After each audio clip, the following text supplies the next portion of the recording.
हमसे बात की जा सकती है, क्या हमारे पास एसएचएम या फिर सिंपल हार्मोनिक मोशन हमारे आसपास किसी ना किसी तरीके से मौजूद है। हमारे पास अगर हम सिंपल हार्मोनिक मोशन की बात करें तो ये जरूरी नहीं है कि सिंपल पेंडुलम तक रहे, ये हमारे पास सिंपल पेंडुलम से आगे भी जा सकते हैं। और सिंपल पेंडुलम जैसे for example that there can be a compound pendulum also, मेरे पास यहाँ पर एक कंपाउंड पेंडुलम का भी केस आ सकता है। सो we have the case of the compound pendulum. Anything, even you can be the compound pendulum. Even the pen which I am holding can be the example of the compound pendulum. हमारे पास compound pendulum कोई भी चीज हो सकती है, और इस compound pendulum के अंदर हमारे पास होता क्या है, आप एक कोई भी रिजिड बॉडी को उठा लेते हो, कोई भी आप किसी भी ऑब्जेक्ट को, आपके घर में पानी की बाल्टी है, आपके घर में ये छोटा सा पेन है, चश्मा है, कोई भी चीज, परफ्यूम की बोतल है, आप इस बॉडी को उठाकर एक सिंपल पेंडुलम बना सकते हो। और ये सिंपल पेंडुलम बनेगा कैसे, तो हम बोलते हैं कोई भी रिजिड बॉडी, कोई भी हमारे पास यहाँ पर रिजिड बॉडी, कोई भी एक रिजिड बॉडी हमारे पास है जिसकी आपके पास एक आर्बिट्रेरी शेप है। आर्बिट्रेरी मतलब जिसको बच्चा बोलते हैं रैंडम सी शेप है, मैंने बड़ी अजीब सी शेप ले ली है, और इसका हमारे पास कोई ना कोई क्या होगा, सेंटर ऑफ मास होगा। और सेंटर ऑफ मास क्या होता है, जहां से आपके पास क्या करता है, इसका सारा का सारा वेट जो होता है वो हमारे पास mg नीचे की तरफ को एक्ट करता है। और मेरे पास यहाँ पर एक एक्सिस ऑफ रोटेशन, यानी कि एक ऐसी एक्सिस जिस एक्सिस के अबाउट ये बॉडी आपके पास क्या करना चाहती है, रोटेट करना चाहती है। पर ये रोटेट कैसे करेगी, जब आप इसको साइड पे लेके जाओगे, जैसे आप इसको उठाकर साइड पे लेके जाते हो तो it will come down very fastly, और अगर फ्रिक्शन या डिसिपेटिव फोर्सेस खत्म है तो ये बच्चा हमारे पास क्या हो जाएगी, रोटेट होने लग जाएगी। हमारे पास यहाँ पर जैसे फॉर एग्जाम्पल मेरे पास यहाँ पर एक पेन है, ये पेन है आपके पास, now this pen can be a compound pendulum. मैंने इस पेन को उठाकर सबसे टॉप मोस्ट पॉइंट से पकड़ लिया, now this is the axis of rotation, और मैं जब इसको साइड पे ले जाकर छोड़ता हूं, due to the gravity it will come down, and क्योंकि हाथ की फ्रिक्शन है इसकी वजह से ये रुक रहा है, लेकिन अगर फ्रिक्शन को गायब कर दिया जाए तो it will start oscillating about this axis, ये इस एक्सिस के अबाउट रोटेट करना स्टार्ट कर देगी। सो हमारे पास यहाँ पर जो इस ऑब्जेक्ट की axis of rotation, the fixed axis of rotation, और जहां पर इसका सेंटर ऑफ मास है, जहां पर हमारे पास इसका सेंटर ऑफ मास है, उनके बीच में हमारे पास there exist a perpendicular distance, ये आप sorry not a perpendicular distance, there exist a distance D, हमारे पास यहाँ पर एक डी डिस्टेंस एग्जिस्ट कर रहा है। और हमारे पास क्योंकि एक रिजिड बॉडी है तो इसका मोमेंट ऑफ इनर्शिया आपके पास किसके बराबर आ जाता है, आई के बराबर। But this moment of inertia has to be calculated, आपको ये कैलकुलेट करना है किसके about, has to be calculate about axis of rotation, about the axis of the rotation, इसके अबाउट आपने निकालना है। तो हमको डेरिवेशन ही करनी है। Now this time period is given by, ये जो हमारे पास यहाँ पे टाइम पीरियड है, इस पर टॉर्क लगेगा, and torque is equal to I into alpha, ये सारी चीजें हम यहाँ पर कर सकते हैं, और mg की वजह से टॉर्क लगेगा। So the time period, not the torque, the time period of the oscillation is given by 2 pi under root of I divided by m into g multiplied by t. So where I is the moment of inertia and what is the t? T is the time period of this compound pendulum. This is the time period of this compound pendulum. ये हमारे पास इस compound pendulum का time period आ जाता है। बहुत simple सी चीज है। तो हमारे पास इसका कोई सैंपल प्रॉब्लम है जी, बिल्कुल हमारे पास इसकी एक सैंपल प्रॉब्लम है जो कि बहुत इंटरेस्टिंग है। क्या है सैंपल प्रॉब्लम इसकी?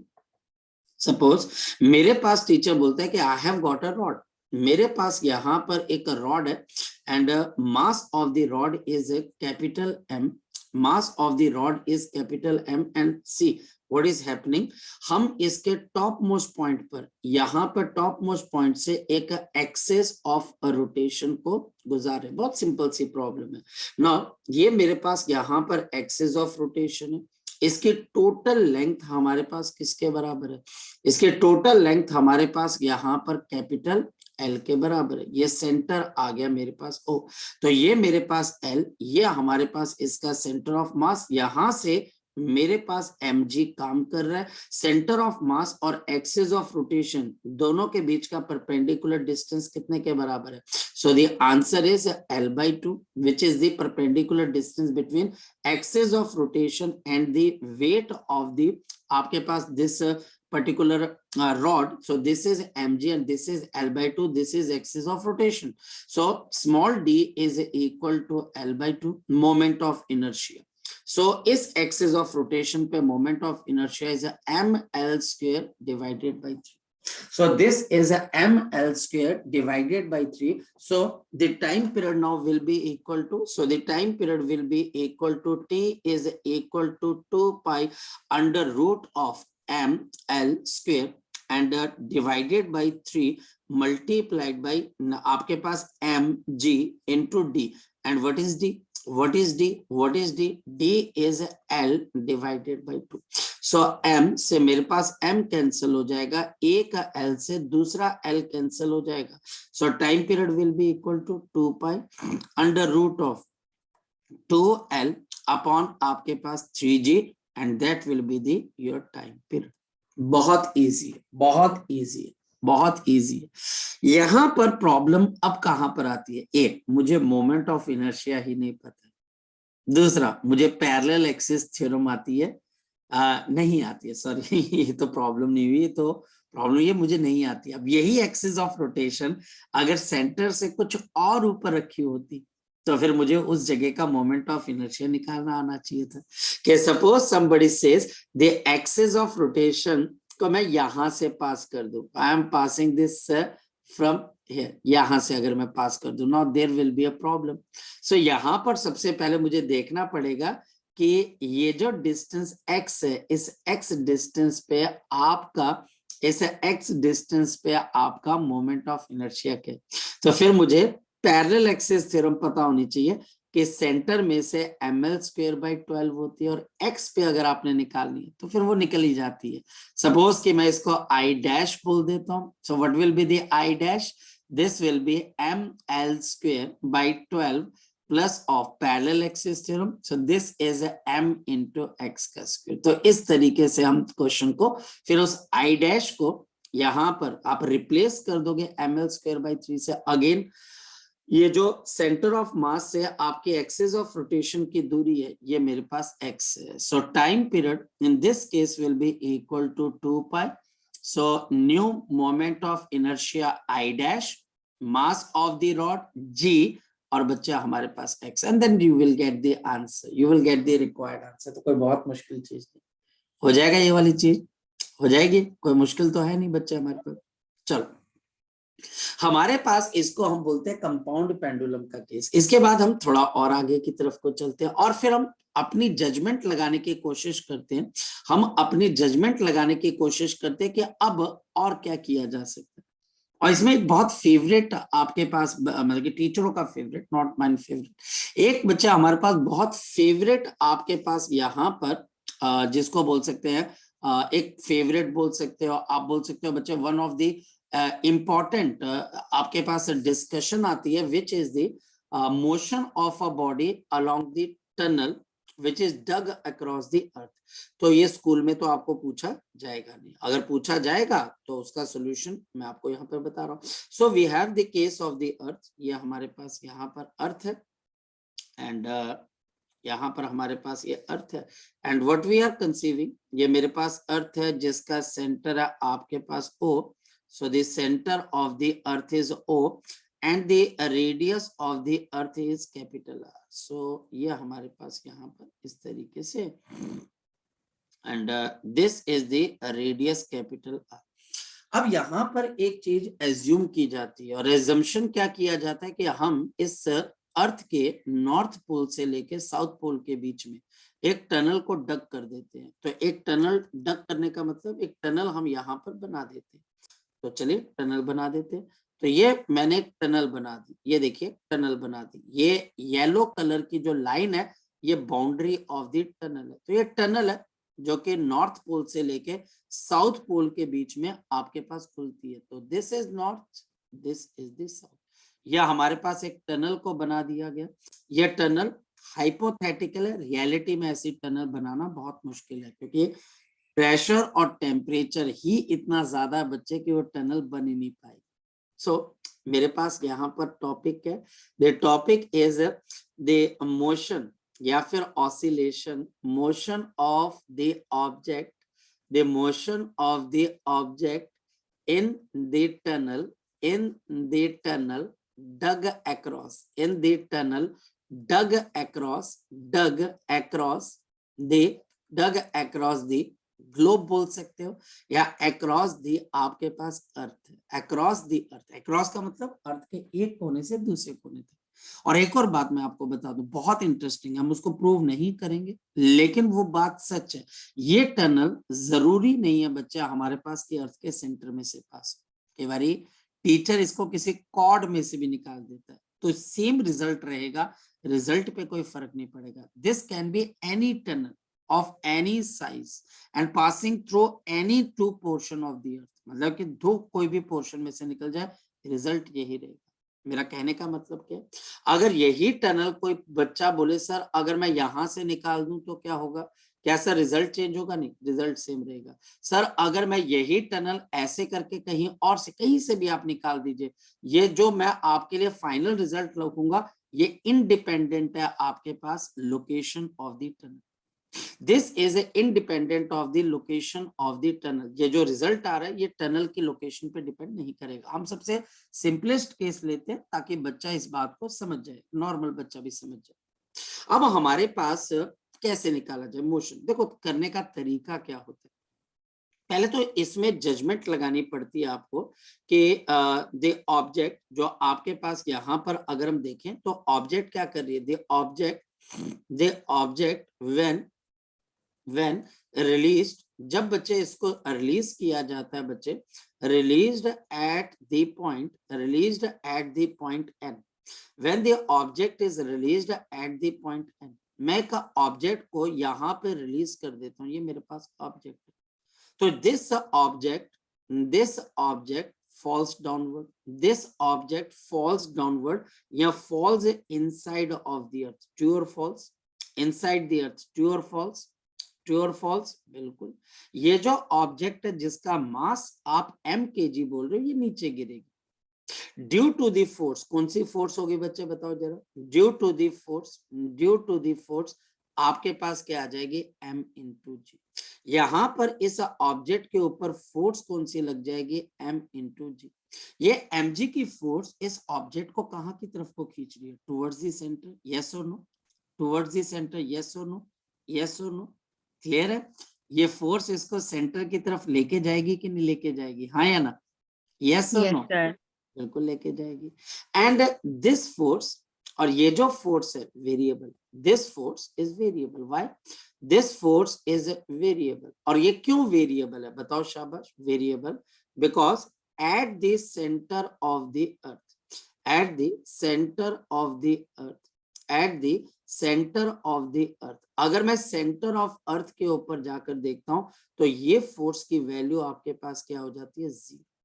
सेंटर ऑफ अर्थ के ऊपर जाकर ये फोर्स 0 न्यूटन आ जाती है। रीजन, क्योंकि आप अर्थ के सेंटर पे बैठ जाते हो, हर मास आपको अपनी डायरेक्शन में क्या कर रहा है, पुल कर रहा है। अर्थ का मास आपको हर डायरेक्शन में पुल कर रहा है तो नेट फोर्स आप पे क्या हो जाएगी, जीरो। तो नेट फोर्स आप पे जीरो। और फिर आप यहाँ पे रुकोगे थोड़ी ना, आप यहाँ से चल के कहां पर पहुंच जाओगे, साउथ पोल पे। अब कोई बच्चा बोलता है कि सर आप रुके क्यों नहीं, जीरो फोर्स थी। तो न्यूटन बाबा ये बोलते हैं कि जब आप पे जीरो फोर्स लगती है तो आप या तो रेस्ट पे होते हो, अगर रेस्ट पे थे तो रेस्ट पे ही रहोगे, लेकिन अगर चल रहे थे तो आप चलते रहोगे। क्योंकि हम चलते हुए आ रहे थे तो हम सेंटर पे रुकेंगे नहीं और हम साउथ पोल पे पहुंच जाएंगे। फिर साउथ पोल के ऊपर जैसे आप पहुंचोगे, अर्थ का सेंटर फिर तुम्हें क्या करेगा, अपनी डायरेक्शन में खींचेगा। फिर आप यहां से पहुंचोगे अर्थ के सेंटर पे, नेट फोर्स 0, पिछली मोशन कंटिन्यू करके आगे पहुंच जाओगे। और आप बताओ कि आपकी मोशन क्या बन जाएगी? सिंपल हार्मोनिक मोशन, है ना, बन जाएगी। तो हमारे पास यहाँ पर you will cross centre of earth, you will cross the centre of earth, you will cross the centre of the earth and reaches, और बच्चा आप पहुंच जाते हो and reaches for south pole, south pole and then return, और फिर बच्चा आप रिटर्न कर जाओगे एंड देन रिटर्न। और इसके बाद बच्चा आप साउथ पोल से बाहर नहीं गिर जाओगे। कई लोग बोलते हैं सर साउथ पोल के अंदर जो पर्सन है वो नीचे क्यों नहीं गिर जाते, या वहां पर जो पानी है वो नीचे स्पेस में क्यों नहीं चला जा सकता है? क्योंकि अर्थ के पास एक ग्रेविटी है, वो उसको वापस खींचेगी। तो अब हमारे पास मुझे करना क्या है, इसमें टाइम पीरियड ऑफ एसएचएम निकालना है। तो एक तरीके से अगर देखा जाए तो ये कौन सी पोजीशन है आपके पास, बताओ? अर्थ का सेंटर, मेन पोजीशन। ये कौन सी पोजीशन है एक तरीके से बताओ मेरे पास? Extreme position.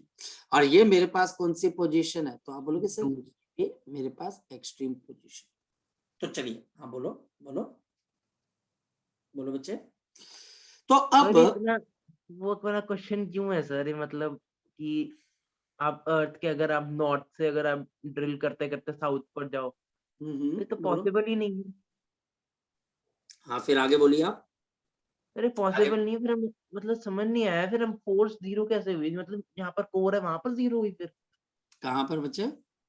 सर फोर्स जो जीरो हुई है वो किधर हुई है, मतलब सेंटर पे? सेंटर ऑफ अर्थ पे। ये देखो मैंने लिखवाया हुआ, बोलो आगे। सर मतलब फिर बोल साउथ पोल से नीचे नहीं गिर जाएगी? बेटा, साउथ पोल के अंदर कोई इंसान रहता है तो वो नीचे गिर जाता है। अगर सर ऐसे अगर ये क्वेश्चन है कि अगर नॉर्थ से साउथ अगर एक ऑब्जेक्ट अगर एक ऑब्जेक्ट को नीचे फेंका है तो सर वो नीचे ही गिर जाएगा, या फिर आपने सर इसको बॉल का एग्जांपल लेके की है? बोलो बोलो आगे बोलो। सर ये बड़ा कंफ्यूजिंग सा है, मतलब एक बार दोबारा समझा दो सर, ये मतलब कि एमजी और वो फोर्स जीरो क्यों हुआ? फोर्स जीरो क्यों हुआ सेंटर पे? Yes sir. हाँ अभी समझा देते। हमारे पास जो अर्थ के ऊपर एक्सेलरेशन ड्यू टू ग्रेविटी जो होती है बच्चे, that is a variable thing. जो हमारे अर्थ के ऊपर ग्रेविटी लग रही है, acceleration due to gravity, that is a variable thing.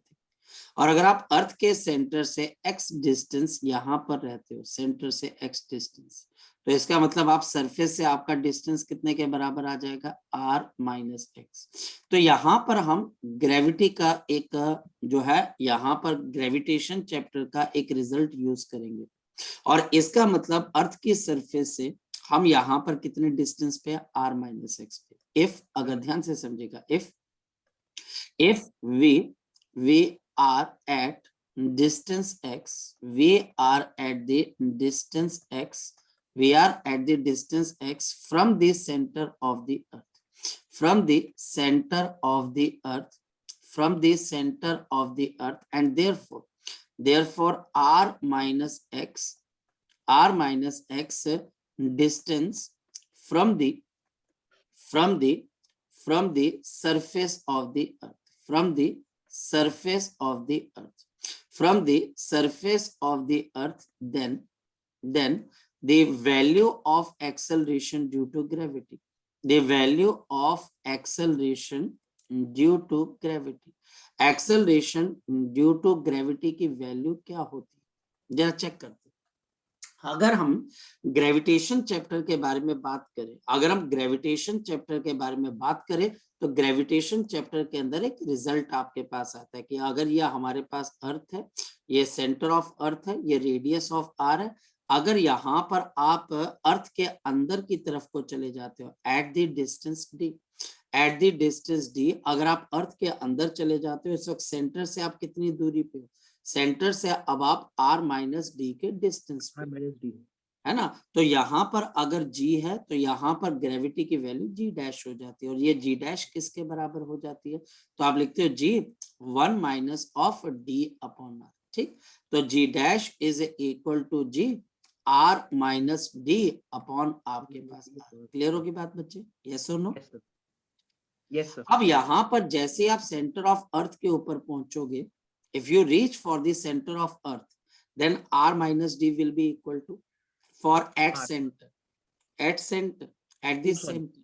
So no r minus d will be equal to 0. Zero which is If r minus d is 0, then g dash is 0.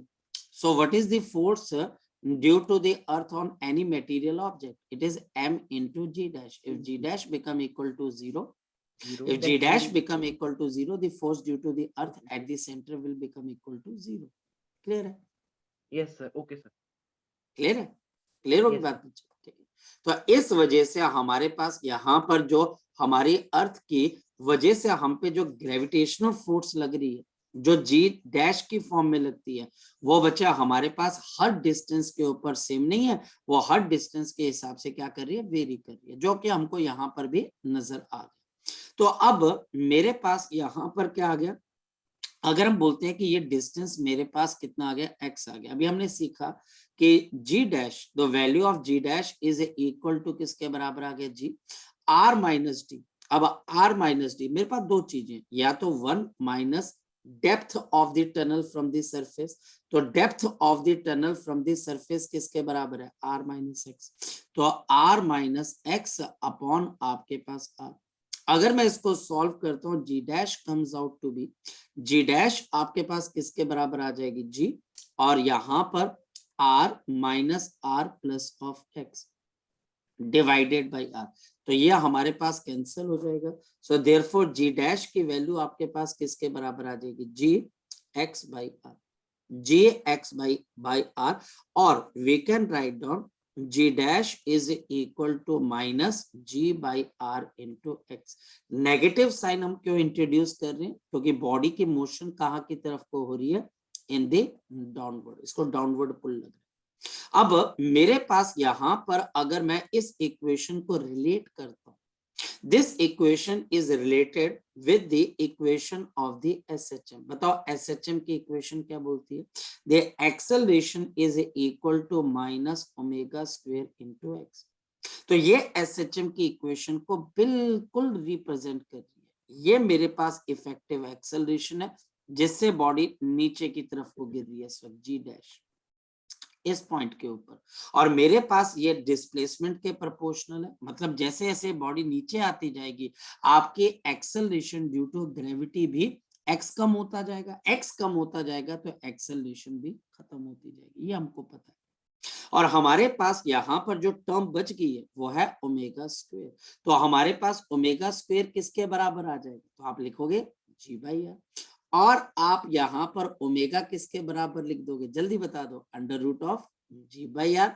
या फिर अब आप अगर देखा जाए तो टाइम पीरियड किसके बराबर लिख दोगे, तो 2 pi by T is equal to under root of G by R. और अब मेरे पास time period for this comes out to be 2 pi under root of radius of the earth divided by acceleration due to gravity, और approximately 84.6 minute के अंदर इसकी एक oscillation complete हो।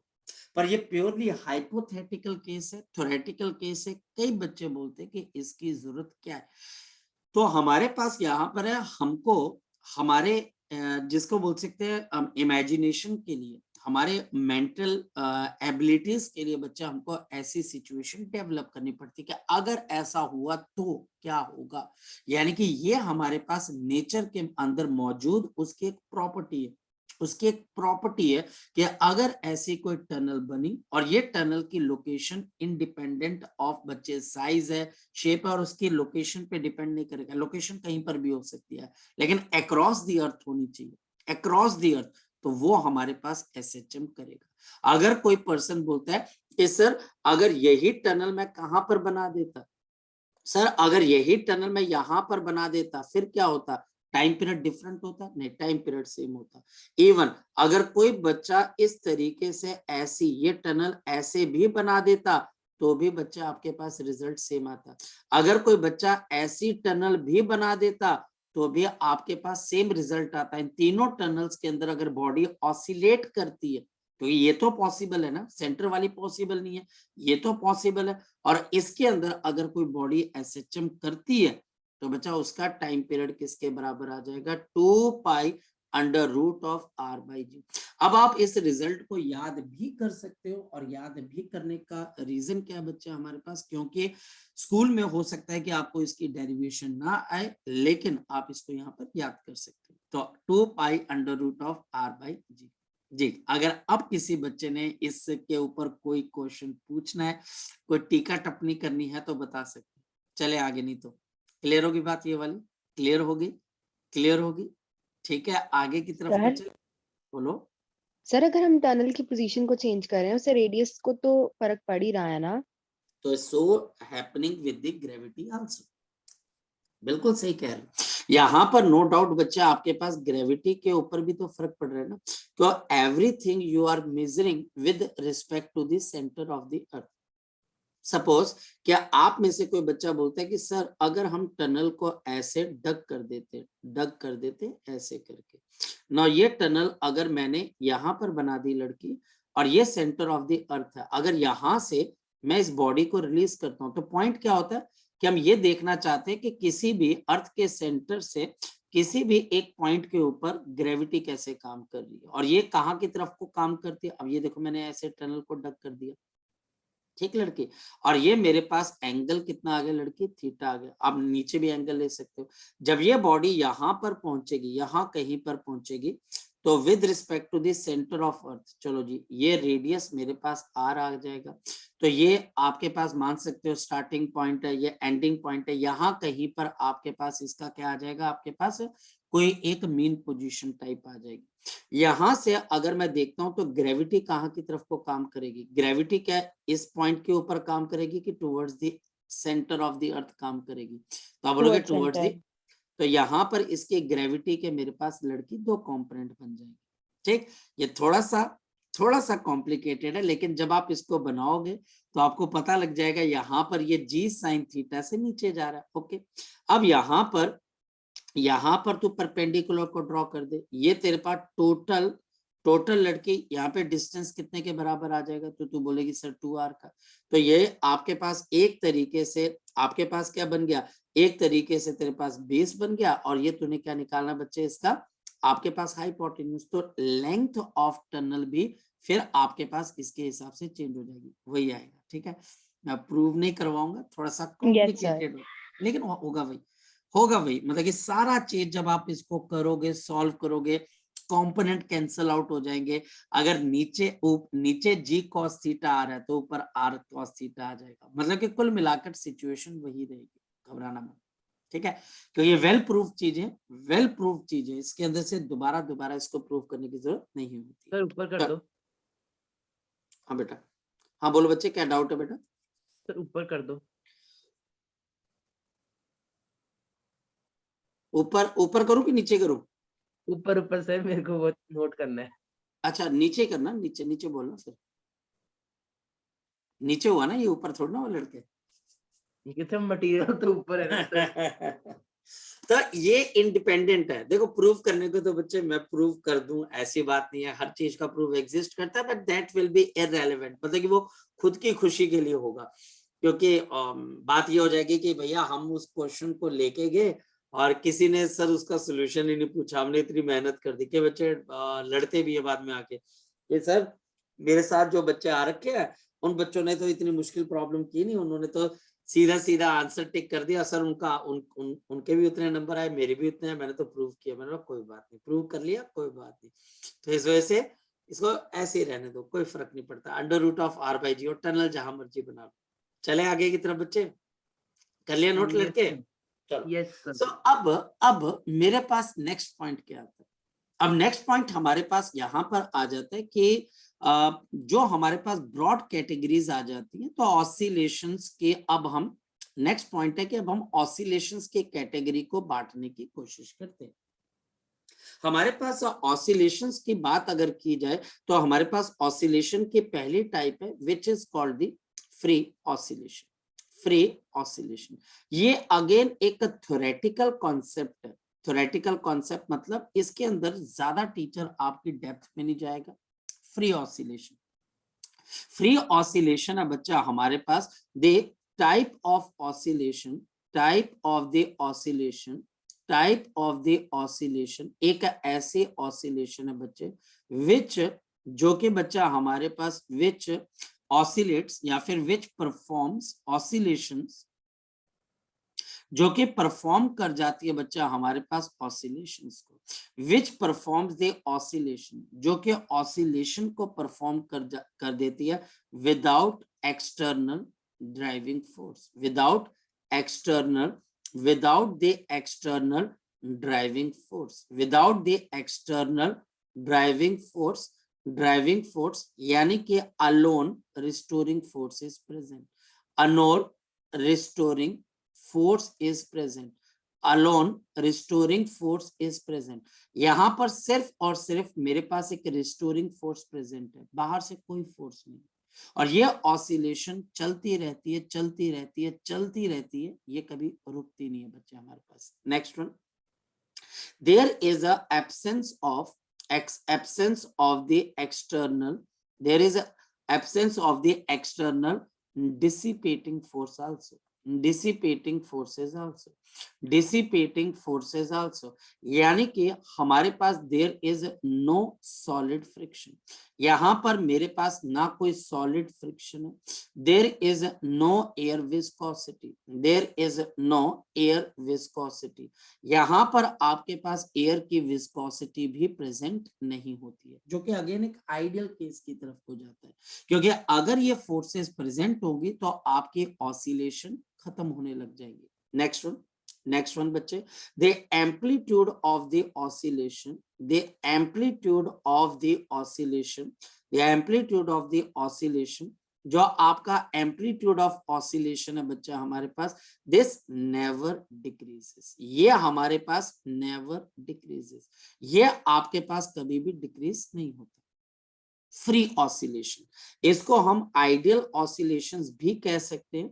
जैसे मेरे पास एक बाउल है, जैसे मेरे पास एक फ्रिक्शनलेस बाउल यानी कि कटोरी है, और इस कटोरी के अंदर मैं किसी बॉल को यहां पर रख के इसको साइड पे ले जाकर अगर छोड़ देता हूं, व्हाट विल हैपन, ये बॉल यहां से नीचे की तरफ को गिरेगी, यहां से दूसरी तरफ ऊपर जाएगी, फिर यहां से ये बॉल आपके पास नीचे आएगी, यहां से ऊपर की तरफ को जाएगी, and this oscillation goes on and on and on, और ये कभी रुकेगा नहीं क्योंकि सिस्टम में फ्रिक्शन प्रेजेंट ही नहीं। इसकी आपके पास अगर एम्पलीट्यूड को देखा जाए तो इसका एम्पलीट्यूड कभी खत्म नहीं होता, इसका एम्पलीट्यूड हमारे पास यहाँ पर खत्म नहीं होता है, और हमारे पास अगर देखा जाए so this is the oscillation, ये हमारे पास यहाँ पर ये ऑसिलेशंस है, इसका एम्पलीट्यूड कभी खत्म नहीं होता, तो plus A and this is minus A, और ये मेरे पास यहाँ पे टाइम, इसकी इक्वेशन क्या होती है, y is equal to sine of,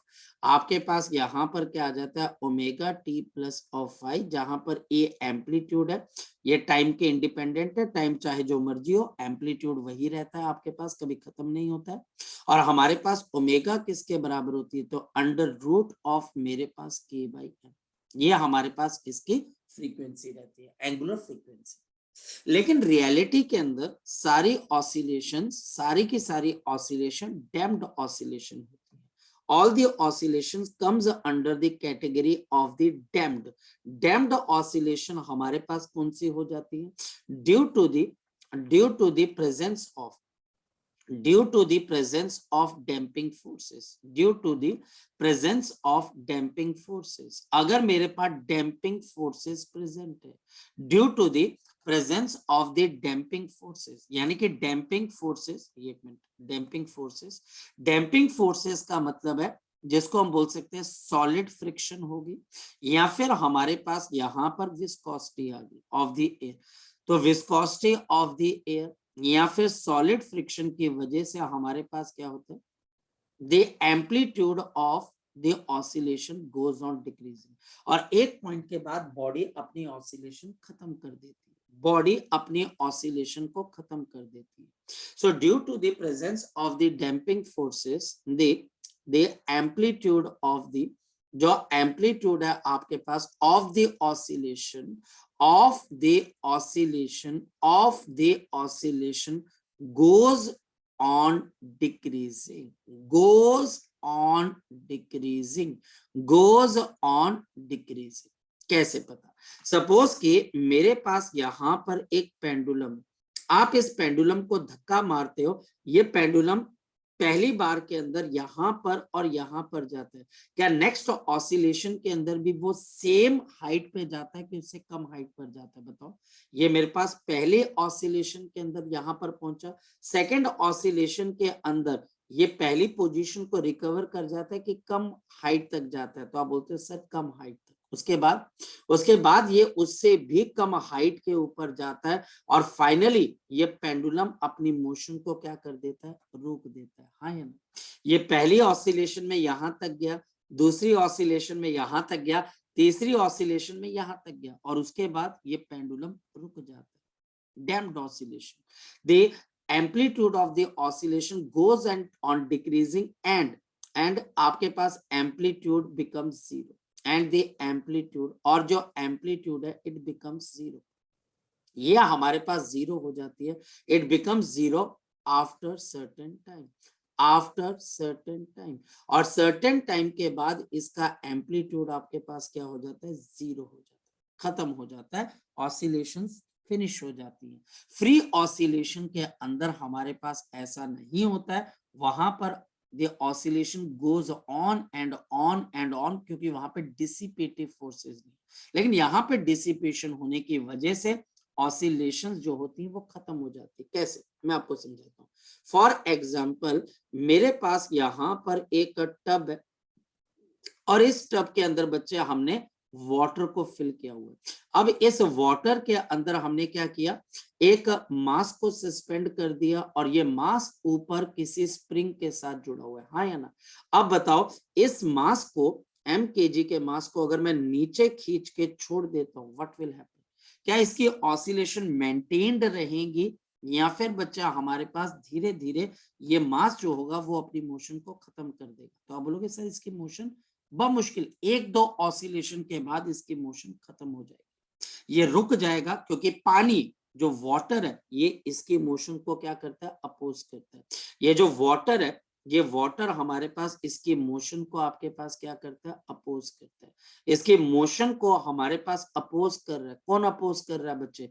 viscosity of the water, viscosity of the water, viscosity of the water जो हमारे पास यहाँ पर आती है, ये हमारे पास इसकी मोशन को अपोज करती है। तो we have the viscosity of the water, motion को अपोज कर रही है। अब एक बात बताओ, विस्कस फोर्स किसके बराबर होती है किसी भी लिक्विड की? तो आप बोलते हो this is given by 6 pi eta R into V. कुल मिलाकर अगर मैं बोलूं तो जो विस्कस ड्रैग फोर्स है जो इसके मोशन को रोक रही है, वो आपके पास के वी के बराबर होती है। ये हम ऑलरेडी पढ़ चुके हैं, ये ऑलरेडी फ्लूइड मैकेनिक्स का हिस्सा है। अब इसको स्प्रिंग ऊपर खींचना चाहता है, जब ये इसको ऊपर खींचना चाहता है, विस्कस ड्रैग फोर्स इसको नीचे खींचना चाहती है। जब ये स्प्रिंग इसको रिलीज करता है तो ये मास नीचे आना चाहता है, विस्कस ड्रैग फोर्स ऊपर लगती है, तो ये भी इसकी मोशन को क्या कर रही है? अपोज कर रही है। तो इसका मतलब जब हमारे पास ऐसी कोई चीज प्रेजेंट होती है तो जो फोर्स लग रही है वो बॉडी पे अब 2 आ जाएगी, माइनस के एक्स ये रिस्टोरिंग फोर्स है, माइनस बीवी ये डैम्प्ड फोर्स है। और we can write down the F आपके पास plus of K X plus of B into V is equal to 0। यहाँ पर B हमारे पास क्या? डैम्पिंग कांस्टेंट है, ये डैम्पिंग कांस्टेंट है, B is the damping constant. ये कांस्टेंट जितना बड़ा होगा आपकी डैम्पिंग की वैल्यू उतनी ज्यादा बड़ी होगी और आपकी मोशन उतनी ज्यादा बच्चा हमारे पास डैम्प्ड मानी जाएगी कि ये बमुश्किल 1 या 2 ऑसिलेशन करेगा, रुक जाएगा, यानी कि उसको एक रेजिस्टेंस मिल रही है मीडियम से। अब यहाँ के बाद ये मेरे पास रिस्टोरिंग फोर्स है, ये डैम्पिंग फोर्स है जो वेलोसिटी पे डिपेंड करती है। V is the velocity, V is the velocity. अब आगे जो कहानी है वो कहानी हमारे पास थोड़ी सी आपको प्रॉब्लम क्रिएट करेगी, क्योंकि फोर्स होती है मास इनटू एक्सेलरेशन। अब एनसीईआरटी बोलती है याद करना है, करो, नहीं याद करना तो आप रट्टा लगा, ठीक है, कहने का मतलब याद ही करना पड़ेगा। प्लस ऑफ बच्चे ये B है, तो B वेलोसिटी क्या होती है? dx upon dt, and plus of मेरे पास kx इज इक्वल टू 0। ठीक है, तो ये हमारे पास कुछ ऐसा है। अब आपको ये इक्वेशन याद भी करनी पड़ेगी, आपको बिल्कुल याद करनी पड़ेगी। सर अगर नहीं याद करेंगे तो भैया होगा ये कि एक बहुत आसान क्वेश्चन आएगा मेमोरी बेस्ड और हम वो भूल जाएंगे। ये हमारे पास आ गया। इसके बाद टीचर इसकी कोई बात नहीं करता, सीधा वो एक रिजल्ट पे आ जाता है, चाहे वो जो मर्जी बुक है, चाहे वो जो मर्जी बुक है। अब वो सीधा रिजल्ट पे आपके पास आ जाता है इस डैम्प्ड ऑसिलेशन के डिस्प्लेसमेंट की इक्वेशन के, इस डैम्प्ड ऑसिलेशन की डिस्प्लेसमेंट की इक्वेशन का। वो कोई सॉल्व नहीं करवाता कि ये कैसे आ रहा है रिजल्ट, कैसे नहीं आ रहा। छोड़ो परे, बोलो छोड़ो परे। आप सीधा यहाँ पर रिजल्ट बताओ कि x, जैसे वहां पर y है यहाँ पर x है, इज इक्वल टू a की पावर माइनस bt अपॉन आपके पास 2m। देखते चलना। और ये मेरे पास अब एम्पलीट्यूड आ गया एंड कॉस ऑफ, क्योंकि ये साइड पे ले जाकर छोड़ते हो, omega dash into T plus of 5। ये मेरे पास डिस्प्लेसमेंट की इक्वेशन है। यहां पर मेरे पास एम्पलीट्यूड है। अब देखो इसका एम्पलीट्यूड डिक्रीज हो रहा है। इसका एम्पलीट्यूड अब कांस्टेंट नहीं है, इसका एम्पलीट्यूड है किसी भी टी टाइम के ऊपर इसका एम्पलीट्यूड क्या होगा, ए की power minus B T divided by 2। अब जो यहाँ पर मेडिकल का बच्चा वो थोड़ा सा अनकंफर्टेबल हो जाता है, उसको लगता है सर ये क्या किया जा रहा है। मैं बोलता हूँ देख बेटा याद कर ले, बहुत फायदा रहेगा। यहाँ पर अब आपका एम्पलीट्यूड जो है वो टाइम के हिसाब से चेंज हो रहा है, ई की पावर, ये एक फैक्टर आ गया। ये फैक्टर का मतलब समझो कि अगर टी की वैल्यू 0 है तो याद रखना ई की पावर 0 क्या होता है 1, तो आपका एम्पलीट्यूड मैक्सिमम था। और अगर टी की वैल्यू इंफिनिटी है तो याद रखना ई की वैल्यू इंफिनिटी क्या होती है 0। तो अब आपका एम्पलीट्यूड यानी कि टाइम के साथ साथ चेंज होता जा रहा है। जी बिल्कुल, टाइम के साथ साथ अब आपका एम्पलीट्यूड चेंज होता जा रहा है। कैसे, मैं आपको समझाता हूं, देखिएगा। ये टाइम के साथ आपका एम्पलीट्यूड चेंज होता जा रहा है। तो यहां पर मैं दो लाइंस ड्रॉ करूंगा, एक डॉटेड लाइन ड्रॉ करूंगा ऐसे करके, ये डॉटेड लाइन। ये बच्चा हमारे पास डॉटेड लाइन है। ये डॉटेड लाइन आपको बता रही है कि कैसे आपका एम्पलीट्यूड डिक्रीज कर जाएगा टाइम के साथ। और इसके अंदर भी मेरे पास यहाँ पर क्या है, एक ग्राफ बनेगा। क्या हमारे यहाँ पर इसकी मोशन कैसे शुरू हुई है, कैपिटल ए से प्लस ए से मैक्सिमम एम्पलीट्यूड से ये स्टार्ट हुई है आपके पास। लेकिन जैसे जैसे आप आगे चलते गए ये एम्पलीट्यूड बढ़ता गया कि कम होता गया, ये एम्पलीट्यूड आपके पास बढ़ता जा रहा है कि कम होता जा रहा है। तो आप बोलोगे सर धीरे धीरे धीरे धीरे हम देख रहे हैं हमारा एम्पलीट्यूड क्या होता जा रहा है, कम होता जा रहा है। अगर मैं ऊपर से कंपेयर करूं, ऊपर से यहाँ पर देखो, जब आपके पास कोई डिसिपेशन नहीं थी आपका एम्पलीट्यूड क्या था, जैसे जैसे आप आगे चलते जा रहे थे ये कांस्टेंट है कि बच्चे आपके पास वेरिएबल है, तो आप बोलोगे कांस्टेंट है। ये आपके पास नेचुरल नहीं है, ये नेचुरल नहीं है। नेचुरल क्या चीज है, जो हमारे आसपास की बात है, वहां पर एम्पलीट्यूड डिक्रीज होता है। आप एक स्केल लीजिए, उस स्केल को आप नीचे दबाकर छोड़ दीजिए तो वो स्केल पहले तो वाइब्रेट करता है, उसका एक एम्पलीट्यूड होता है, लेकिन धीरे धीरे वो एम्पलीट्यूड बढ़ता जाता है, कांस्टेंट रहता है कि कम हो जाता है। तो आप बोलते हो सर कम हो जाता है, और वो क्यों कम हो जाता है, एयर की फ्रिक्शन है या बाकी कोई फ्रिक्शन है, डिसिपेशन है, जिसकी वजह से वो अपने एम्पलीट्यूड को डिक्रीज कर देता है। तो ये रियलिटी है। ये रियलिटी कैसे है, आप पानी के ऊपर किसी ऑब्जेक्ट को रख कर छोड़ दीजिए तो वो पहले तो ऑसिलेट करेगा, धीरे धीरे करके उसकी ऑसिलेशन बढ़ती जाएगी कि कम होती जाएगी, तो सर वो कम होती जाएगी। ब्लैक कलर आपको बता रहा है कि यहाँ पर हमारे पास इसका एम्पलीट्यूड कैसे चेंज हो रहा है ना। ब्लैक कलर के इसका एम्पलीट्यूड धीरे धीरे टाइम के साथ आपके पास डिक्रीज होता जा रहा है। जो रेड कलर का बॉर्डर है ये इसकी जनरल पिक्चर बता रहा है कि एम्पलीट्यूड की टेंडेंसी ऐसे डिक्रीज होने की। और यहाँ पर ये बी बहुत इंपॉर्टेंट रोल प्ले करता है, बी याद रखिएगा, ये बी बहुत इंपॉर्टेंट रोल प्ले करता है। बी की वैल्यू आपके पास जितनी ज्यादा बड़ी होगी ये डैम्पिंग उतनी ज्यादा डोमिनेटिंग हो जाएगी। कैसे, देखिए ये मेरे पास आपके पास दो बी की बात कर लेते हैं। सपोज कि यहाँ पर मैं एक और लाइन ड्रॉ करता हूँ, ध्यान से देखना। अगर बी की वैल्यू ज्यादा है तो आपके पास यहाँ पर अगर बी की वैल्यू को आप बढ़ा दोगे तो ये ग्राफ उससे भी जल्दी क्या करेगा बच्चा, हमारे पास अपने एम्पलीट्यूड को डिक्रीज करने की कोशिश करेगा। ये देखिए बी की वैल्यू जितनी ज्यादा होगी, अब बी को आप 0 कर दीजिए, सपोज डैम्पिंग नहीं है, बी की वैल्यू बच्चे अगर आप 0 कर दोगे तो ई की पावर क्या हो जाएगी 0, तो एम्पलीट्यूड किसके बराबर हो जाएगा, किसके बराबर हो जाएगा 1 के बराबर। तो हमारे पास अब सपोज के कोई बच्चा बोलता है सर अगर मैं बी को 0 कर दूं, डैम्पिंग खत्म कर देता हूं, तो अब आप बताओ ए की पावर -0, तो ये कितना आ जाएगा, ए ही आएगा। यानी कि अब बताओ क्या आपका एम्पलीट्यूड चेंज होगा, कभी भी नहीं। अगर डैम्पिंग हटा दोगे तो आपके पास क्या हो जाएगा, आपके इक्वेशन फिर से दोबारा ओरिजिनल इक्वेशन जैसे बन जाएगी, और यहाँ पर आपके पास अब ग्राफ कैसा बन जाएगा, जल्दी बताओ। तो आपका ग्राफ दोबारा से वैसे ही नॉर्मल ऐसा बन जाएगा। तो इससे क्या पता लग रहा है कि जैसे जैसे आपकी डैम्पिंग बढ़ती जाती है, डैम्पिंग बढ़ती जाती है, डैम्पिंग बढ़ती जाती है, वैसे वैसे ये ग्राफ जो होता है वो टाइम एक्सिस को अप्रोच करता जाता है। जैसे इस रेड कलर के लिए मेरे पास डैम्पिंग अगर B1 और मेरे पास इस ग्रीन कलर के लिए सेम इंस्ट्रूमेंट आपने लिया, सेम आपने सिस्टम लिया, लेकिन डैम्पिंग को अगर आपने बढ़ा दिया तो ये देखो ये ग्राफ यहाँ पर आ जाएगा। अब बताओ यहाँ पर ये B2 आ गया, तो B2 बढ़ा कि B1 बढ़ा, तो आप बोलोगे B2 is greater than B1, B2 is greater than B1, B2 is greater than B1, B2 is greater than क्या आ जाएगा, B1 आ जाएगा। तो हमारे पास ये बात हमको यहाँ पर समझ में आनी चाहिए। तो ये एक रिलेटेबल है, क्वेश्चन कल को आए या ना आए उसकी कोई गारंटी नहीं है, बट ये कॉन्सेप्ट आपके पास ऐसे काम करता है।